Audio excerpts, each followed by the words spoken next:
आज हम लोग हिंदी काव्यखंड पाठ संख्या 11 विनोद कुमार शुक्ल के द्वारा लिखा गया यह कविता है। कविता का शीर्षक है प्यारे नन्हे बेटे को।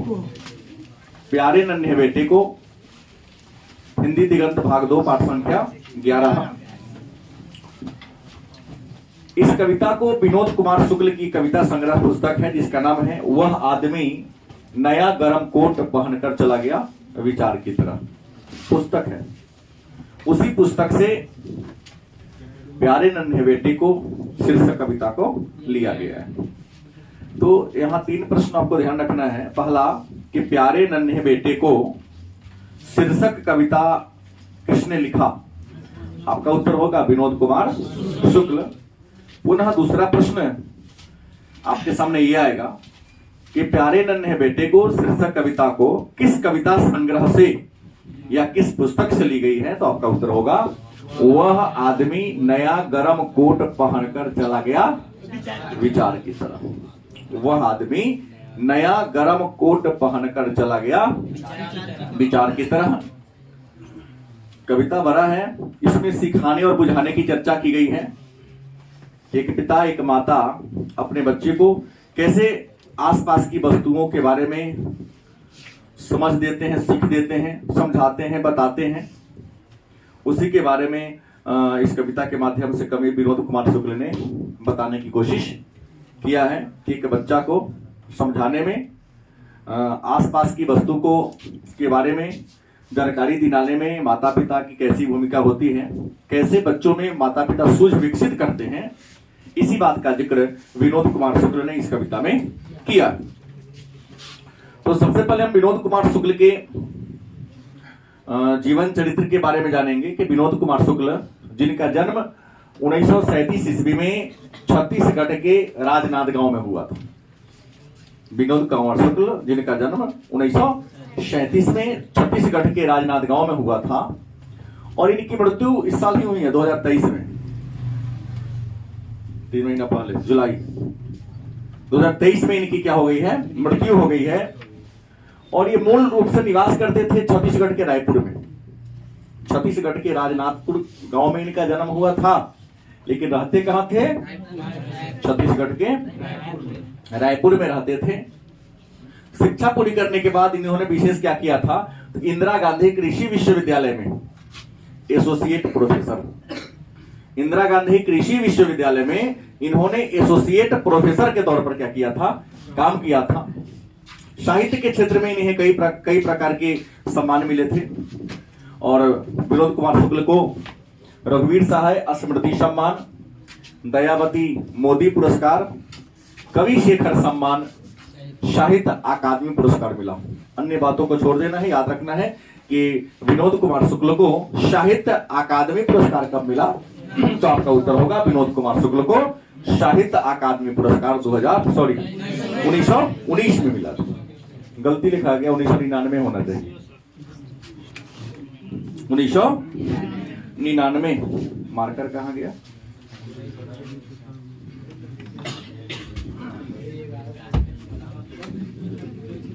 है क्या? इसको पढ़ना क्या है? 1999 पढ़ना है। लिखने में त्रुटि हो गई है, नहीं मिला मार्कर।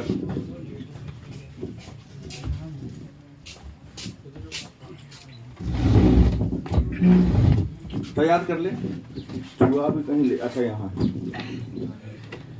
1999 ईस्वी में इन्हें साहित्य अकादमी पुरस्कार मिला था। विनोद कुमार शुक्ल ने कई कविता संग्रह की पुस्तक लिखी और इनके द्वारा लिखा गया कविता संग्रह का नाम है वह आदमी नया गरम कोट पहनकर चला गया विचार की तरह। दूसरा है सब कुछ होना बचा रहेगा, अतिरिक्त कुछ नहीं। मीनिंग याद रखेंगे, कई बार पूछा गया प्रश्न है वह आदमी नया गरम कोट पहनकर चला गया विचार की तरह। क्या है? कविता संग्रह है। किसने लिखा? विनोद कुमार शुक्ल ने लिखा। उसके बाद इन्होंने कुछ उपन्यास भी लिखे। इनके द्वारा लिखा गया जो उपन्यास है उसका नाम है नौकर की कमीज। नौकर की कमीज। खिलेगा तो देखेंगे, दीवार में एक खिड़की रहती थी, और कहानी संग्रह भी है। इनके द्वारा लिखा गया कहानियों का संग्रह जो है उसका नाम है पेड़ पर कमरा और महाविद्यालय। पेड़ पर कमरा और महाविद्यालय। आपको बता दें, ये जो पेड़ पर कमरा पुस्तक है, इस पुस्तक को इटावली भाषा में, मतलब इटली की भाषा में अनुवाद कर दिया गया है। पेड़ पर कमरा जो कहानी संग्रह है, इटावली भाषा में अनुवाद किया गया है। और नौकर की कमीज, यह उपन्यास है। नौकर की कमीज क्या है? मनिकौल नामक फिल्मकार ने इसमें फिल्म बना दिया है। कई जो बड़े बड़े फिल्म होते हैं ना, पूछा जाता किस उपन्यास से लिया गया है। जैसे हमने आपने नाम सुना होगा चेतन भगत, नाम नहीं सुने? चलिए अब लोग तो खेसारी लाल को सुनने वाले हैं, उनका नाम कैसे सुनेंगे? गलत है ऐसा ही। हाँ, यूपीएससी क्रैक किया उन्होंने, आईपीएस की नौकरी छोड़ दिया। उनको साहित्य साधना में ज्यादा रुचि थी। एक एसपी के रूप में जितना वो नाम नहीं कमाए, उससे कई लाख गुना ज्यादा क्या जी साहित्यकार के रूप में नाम कमाया है उन्होंने। और उनके साहित्य पर जैसे 3 मिस्टेक्स ऑफ माई लाइफ, मेरे जीवन के 3 भूले, 5 पॉइंट समवन, उनकी ऐसी ऐसी पुस्तक है। एसपी रहते तो उनसे नीचे वाले पदाधिकारी उनका सम्मान करता, इस रूप में डीएम साहब उनका सम्मान करते हैं। एसपी की तो बात ही छोड़ दिया जाए, इतने ऊंचे साहित्यकार के रूप में विश्व में उनकी कदर हो गई। लेकिन उनके साहित्य को पढ़ने के लिए बड़ा ऊपर किस्म का क्या चाहिए आपके पास? ब्रेन चाहिए। उनकी फिल्म जैसे ये जो भी आमिर खान फिल्म बनाते हैं, अच्छी अच्छी मूवी बनाते हैं, उनका अनुकरण करते हैं। जो ऑस्कर में जाता है ना, कहीं न कहीं बड़े बड़े साहित्यकार के उपन्यास या कहानी पर जुड़ा हुआ फिल्म होता है। तो मेरा ये कहना है कि इन्होंने, मनिकौल ने नौकर की कमी जो उपन्यास है क्या बना दिया है? फिल्म बना दिया है। तो एक बात तो हम लोग जान गए कि विनोद कुमार शुक्ल हिंदी साहित्य के आधुनिक काल के कवि हैं, क्योंकि जन्म 1937 में है। छत्तीसगढ़ के राजनांद गांव में इनका क्या हुआ था? जन्म हुआ था। लेकिन रहते कहां थे? छत्तीसगढ़ के रायपुर में क्या करते थे? रहते थे। जन्म 1937 में, मृत्यु 1923 में। 2023 इंदिरा गांधी कृषि विश्वविद्यालय में एसोसिएट प्रोफेसर के रूप में काम किया। साहित्य के क्षेत्र में इनको रघुवीर सहाय स्मृति सम्मान मिला, दयावती मोदी पुरस्कार मिला, कवि शेखर सम्मान मिला। इसके अलावा 1999 में साहित्य अकादमी पुरस्कार भी इनको मिला था। इनके द्वारा लिखा गया काव्य संग्रह का नाम है वो आदमी नया गरम कोट पहनकर चला गया। विचार की तरह सब कुछ होना बचा रहेगा, अतिरिक्त कुछ भी नहीं। कहानी संग्रह का नाम है नौकर का, उपन्यास का नाम है नौकर की कमीज खिलेगा तो देखेंगे, दीवार में खिड़की रहती थी। कहानी संग्रह है पेड़ पर कमरा और महाविद्यालय। कविता भरा है, हमने लिखने की कोशिश किया, लेकिन ये नहीं हुआ। सबके पास पुस्तक है, आप पुस्तक देख ले। लिखा है प्यारे नन्हे बेटे को, पुस्तक आपके हाथ में होनी चाहिए। लिखा है प्यारे नन्हे बेटे को कंधे पर बैठा मैं दादा से बड़ा हो गया, सुनना यह। कवि कहते हैं उनका छोटा एक बेटा है, अपने छोटे बेटे को कहां बैठाते हैं? कंधा पर। और कंधा पर बैठाकर अपने बेटे के मुख से क्या सुनना पसंद करते हैं? कि अब हम तो लंबाई में दादा से भी क्या हो गए, क्योंकि बच्चा उम्र नहीं कद की लंबाई को देखता है। चौकी पर खड़ा हो जाएगा, दीदी हम तो तुमसे बड़े हो गए। गलत सही? बच्चा ऐसा कहकर आनंद की अनुभूति प्राप्त करता है, नहीं मूल्यांकन करने में कि हम आपके क्या हो गए, बराबर हो गए, या आप जैसा काम करोगे वैसा करके वह सुखद अनुभूति प्राप्त करता है। गलत है सही? तो ही कवि कहते हैं कि कवि अपने बेटे को कंधा पर क्या करते हैं? बैठाते हैं, और बैठाकर उसके मुख से यह सुनना चाहते हैं कि हम दादा से क्या हो गए, बड़े हो गए। प्यारी बिटिया से पूछूंगा, कवि बेटी से क्या करते हैं? पूछते हैं, प्रश्न होगा। कवि ने बिटिया से क्या किया? पूछा। क्या पूछा? बतलाओ आसपास कहां कहां लोहा है। वस्तुनिष्ठ प्रश्न एक बनेगा, या 2 अंक का भी बना सकता है विद्यालय परीक्षा समिति चाहे तो। कवि ने अपने बिटिया से क्या प्रश्न किया, बतलाओ आस पास, कहां कहां नहीं है, आस पास, किताब तुम्हारे सामने है, कहां कहां लोहा है। गलत कि सही? बिटिया जवाब क्या देती है, चिमटा, करकुल, सिगरी, समसी, दरवाजे की साकल, कब्जे की खीला, दरवाजे में धंसा हुआ झटपट बोलेगी। कवि कहते हैं कि बिटिया झटपट क्या बताएगी, क्योंकि बच्चा शुरू में वही उत्तर देता है जो उसको याद रहता है या देखा रहता है। तो कवि ने अपने बिटिया से क्या पूछा, पूछा कि बताओ आसपास कहां कहां लोहा है। तो बिटिया ने क्या जवाब दिया, चिमटा लोहा का बना हुआ है, करकुल लोहा का बना हुआ है, सिगरी लोहा का बना हुआ है, समसी लोहे का बना हुआ है, दरवाजे की साकल लोहा का बना हुआ है, कब्जे का जो खीला है जो केमाली चौकट में क्या है धसा, वो भी लोहे का। इतना बोलेगी। 2 अंक का प्रश्न है ये, 2 प्रश्न हुआ, 2 अंक का। कवि ने बिटिया से क्या प्रश्न किया और बिटिया ने लोहा कहां कहां बताया।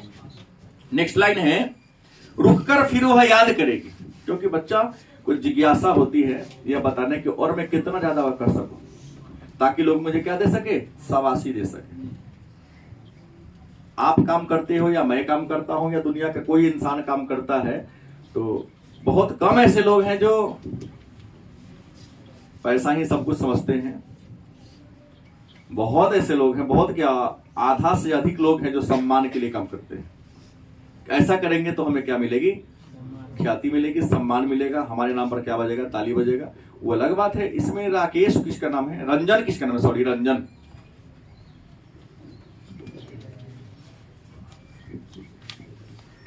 कल उसी का कॉपी चेक तो चेक होगा नहीं, 5-7 चेक हो पाता है, कुछ नहीं लिखा है वो, ऐसे ऐसे प्रश्न का उत्तर नहीं दे पाता है वो, तो क्या कहा जाए। लिखा है 6-7 बैच है, रंजन नाम है उसका, जो भी हो ऊपर उसका कॉपी होगा। मैंने कहा कि रुककर फिर वह याद करेगी। कवि कहते हैं अपने बेटी के बारे में, इतना तो जटाजट बता देगी जो उसको याद था। क्या करेगी, रुककर फिर वह याद करेगी और क्या बताएगी, एक तार लोहे का लंबा, लकड़ी के 2 खंभों पर तना बंधा हुआ बाहर, सूख रही जिस पर भैया की गीली चड्डी, फिर एक सेफ्टी पिन पूरी साइकिल। बिटिया ने रुककर अपने पिता को जवाब क्या दिया, बोलिए। कहा कि एक तार लोहे का लंबा है जो बांस में टांगल है बाहर, अब भैया के चड्डी उस पर गीला जो सूख रहा है वो कौन चीज का है, लोहा का है, और उसमें सेफ्टी पिन लगा हुआ ताकि चड्डी उड़ी आके भाग ना जाए। वो सेफ्टी पिन में कथी का है, लोहा का है। अब पूरा साइकिल जो बाहर लगा है किसका है, तो बिटिया रानी ने याद करने के बाद लोहा कहां कहां बताती है, तार, सेफ्टी पिन और साइकिल को बताती है। नेक्स्ट है, आसपास वह ध्यान करेगी, सोचेगी, क्योंकि छोटा बच्चा खूब नजर तक दौड़ाता है, और कहां कहां पिताजी को बता दे कि और हमें शाबाशी मिलेगी।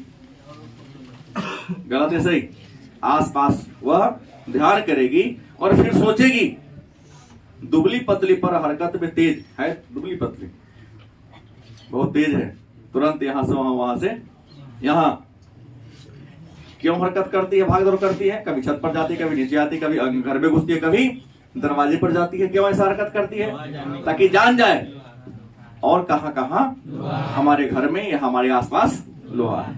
तो बिटिया रानी हरकत क्यों कर रही है, यह जानने के लिए कि पिताजी ने क्या किया प्रश्न कि बताओ लोहा। तो ज्यादा जगह भाग दौड़ करेगी तो जीवन में या हमारे घर में लोहा का कहां कहां यूज हुआ है, कहां कहां प्रयोग हुआ है, वह क्या कर पाएगी, जान पाएगी।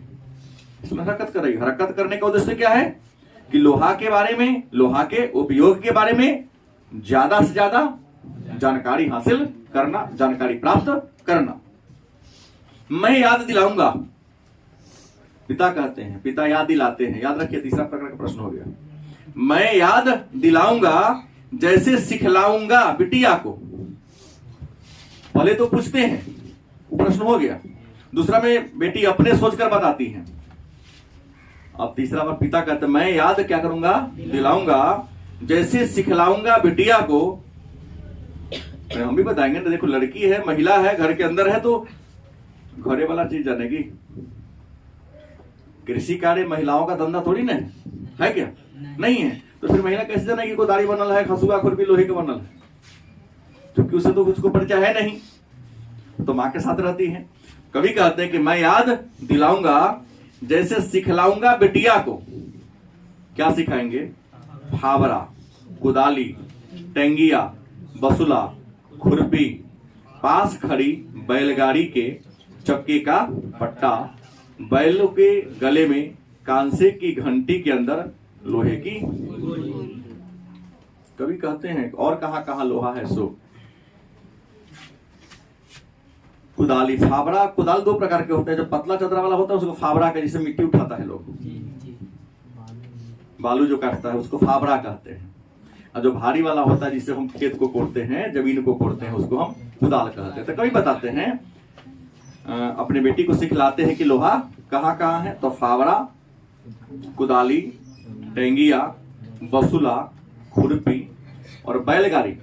देखो अभी टायर गाड़ी आपके गांव में है, बैलगाड़ी आप लोग टेलीविजन में देखे होंगे, भोजपुरी फिल्म में। लकड़ी का चक्का होता था, उस पर लोहा का एक लगा होता था, उसको ये कहा जाता था, हाँ, उस पर लोहा, बैल की गर्दन में घंटी होता है। तो घंटी तो कांसा का होता है, लेकिन अंदर जो होता है बजरंग वो। तो कवि ने अपने बिटिया को लोहा कहां कहां बताया सिखाने के क्रम में, तो फावरा, कुदाली, टेंगिया, बसुला, खुरपी, बैलगाड़ी के पट्टा, चक्का के पट्टा और घंटी के अंदर का गोला। वस्तुनिष्ठ में भी डाल सकता है कि कहां कहां लोहा बताया है, इसमें कहां नहीं बताया है, तो आपको ये करना होगा। अगला है पत्नी याद दिलाएगी। अब बारी आती है किसकी? मम्मी की। मम्मी भी बिटिया को क्या करती है? सिखाती है। कहते हैं कि पत्नी याद दिलाएगी, जैसे समझाएगी बिटिया को। मतलब बिटिया को उसकी मां समझाती है कि लोहा कहां कहां है। कहती है बाल्टी, लोहा का बना हुआ है, कौन चीज? बाल्टी बना हुआ है। सामने जो कुआं में घिरी लगा हुआ है, जिससे फिर सारे रस्सी को हम खींचते हैं, कुआं पर लगी हुई घिरनी, छत्ते की कांडी, तार नहीं होता है जिस पर छत्ता का कपड़ा सटा रहता है वो, और घमेला जिस पर तार लगा हुआ रहता है।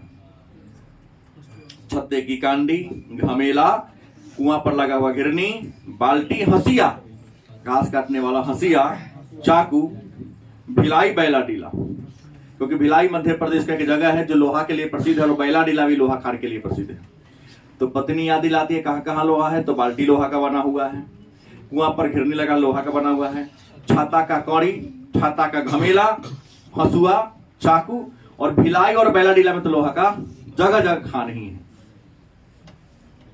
अगला, इसी तरह घर भर मिलकर धीरे धीरे सोच सोच कर एक साथ ढूंढेंगे कहां कहां लोहा है। बच्चा छोटा है तो किसी एक का कर्तव्य नहीं होता है कि सब समझ विकसित करे। कभी यही बताना चाहते इसके माध्यम से कि परिवार के सभी लोगों का यह कर्तव्य बनता है, दायित्व बनता है, ड्यूटी बनता है कि सभी लोग मिलजुल कर अपने बच्चों में समझ विकसित करना है, उसे सिखाना है, उसे बताना है कि लोहा कहां कहां है। इस घटना से उस घटना तक कि हर वो आदमी जो मेहनत कर, क्या है? लोहा है। हर वो औरत दबी सताई बोझ उठाने वाली लोहा है। कभी कहते हैं जो इंसान मेहनत करता है वह भी किसके समान है? क्योंकि इस कविता में लोहा कर्म का प्रतीक है। इस कविता के माध्यम से कवि विनोद कुमार शुक्ल बताने की कोशिश किया है कि लोहा किसका प्रतीक है? कर्म का प्रतीक है। और जो मेहनत करता है, चाहे वह पुरुष हो चाहे वह स्त्री हो, भले ही वो सताया हुआ हो, लेकिन किसका प्रतीक है? लोहा का प्रतीक है। क्योंकि सता इसलिए रहा है क्योंकि कर्म करती है, थोड़ा अपनी ड्यूटी में चूक होती है, इसलिए। जल्दी जल्दी मेरे कंधे से ऊंचा हो लड़का। मतलब पिता यह प्रश्न करते हैं कि हमारे ऊंचाई से हमारे पुत्र का ऊंचाई क्या हो जाए? बड़ा हो। लड़की का हो दुल्हा प्यारा उस घटना तक कि हर वो आदमी जो मेहनत का लोहा है, हर वो औरत दबिशदाई बोझ उठाने वाली लोहा है। कवि यह प्रश्न मतलब अंत में कहते हैं कि लड़का भी बड़ा हो, लड़की भी क्या हो, बड़ा हो। क्योंकि अभी अगर आपको कोई बात कही जाएगी तो आपको बात समझ में नहीं आएगी, क्योंकि बच्चों को लगता है बड़ी आसानी से सब काम क्या होता है, मिल जाता है। लेकिन बड़ा होगा जब दायित्व रूपी बोझ आपके कंधे पर आएगा तो पता चलेगा कि रियल में पैसा कमाना कितना मुश्किल है, काम करने में कितनी अधिक कठिनाइयां झेलना पड़ता है, ये आपको पता चलेगा बाद में। तो इसलिए कहते हैं कि लड़का भी बड़ा हो, लड़की भी बड़ा हो, दोनों का शादी विवाह हो जाए, गृहस्थ जीवन में प्रवेश करे, फिर उसे पता चलेगा कि कर्म क्या है और दायित्व का इंपॉर्टेंस आपके लाइफ में क्या है।